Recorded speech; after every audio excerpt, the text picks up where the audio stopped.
Did you see what happened over there? Oh no, you have to inform me when you get there. That's the car over there. What happened? The car was driving at the suggested speed limit, but once he got to the turn, the car tumbled over. Let's look at the map to see what's wrong with the highway. With curvature, the highway seems too curved for a road. Potentially. If the road is too curved, then cars traveling at the speed limit will not be able to make sudden turns. That's why most roads and highways are only slightly curved. True, roads can be modeled like graphs. At each point on the graph, a circle tangent to the curve can be drawn that maps the curvature of the road. When the road is really curved, a small circle can be drawn with a small radius, but the curvature is really large. When the road is only slightly curved, a large circle can be drawn with a large radius with a small curvature. I wonder if there's a formula for the radius of curvature. Let's ask our math major, Bruce. The radius of curvature r is simply the reciprocal of the curvature k. So we know that r is equal to 1 over k. Let's do a graph here. Here is a curvature. Let's do two lines.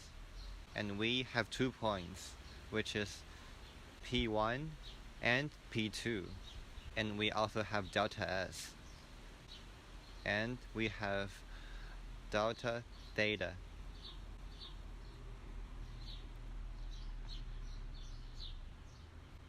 And we know that delta S is the length of the arc P1. And delta theta is the angle turned by the tangent line as it moves from P to P1.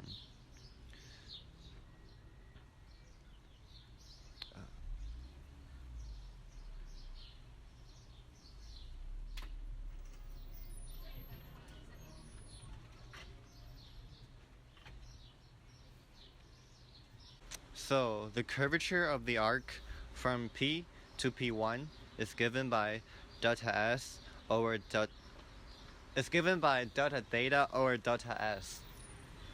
So the curvature K at point P is given by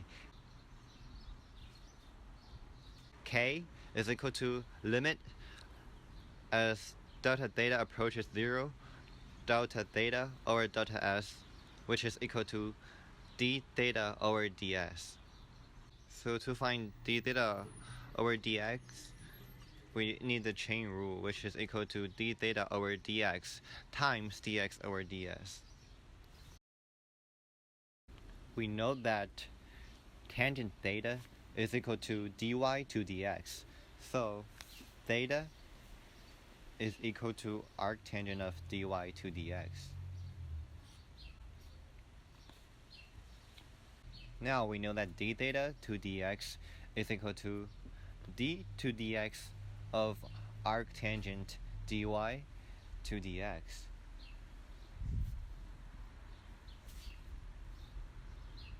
And now let's differentiate this.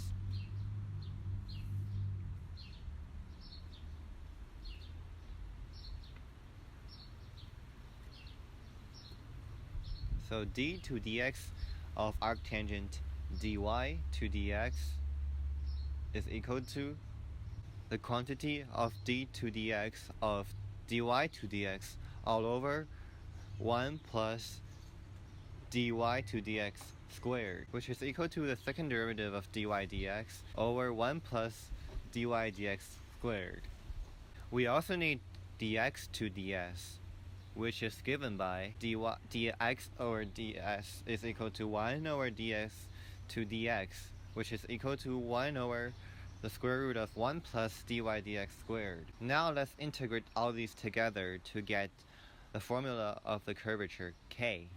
K is equal to d theta to ds is equal to a second derivative dy dx over the quantity of 1 plus dy over dx squared to the 3/2. And the radius of the curvature is just the reciprocal of the above expression, which is r is equal to the quantity of 1 plus dy over dx squared to the 3/2 over second derivative dy and dx.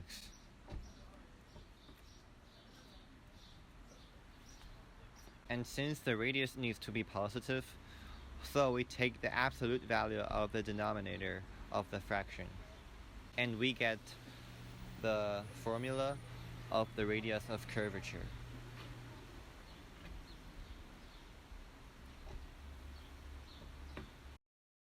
The curvature is, but I still don't know how it will help us fix the problem. Lucky for us, Supov is on the scene. Maybe he knows the answer. Alright then. You actually already have the Sierra Padre with my cameraman. The American Association of State Highway Transportation Officials establishes guidelines on roadway design, one of them being the minimum radius of curvature of a curve on a road. So this curve on Sierra Padre is particularly interesting because there have been 2 accidents where a car was speeding and collided with something on the side of the road. So I actually calculated the radius of curvature along multiple points along this road using some simple GIS software and a compass. So a visual representation of what I did is that I put the latitudinal data on this, the x-axis, and converted it into actual distance. And I took my compass data and used that to convert it into the first derivative slopes, the tangent lines of the curve, by using the fact that tangent theta is equal to the first derivative. And for the second derivative of the formula, I was able to approximate that using the first derivative of adjacent points and taking the average of them.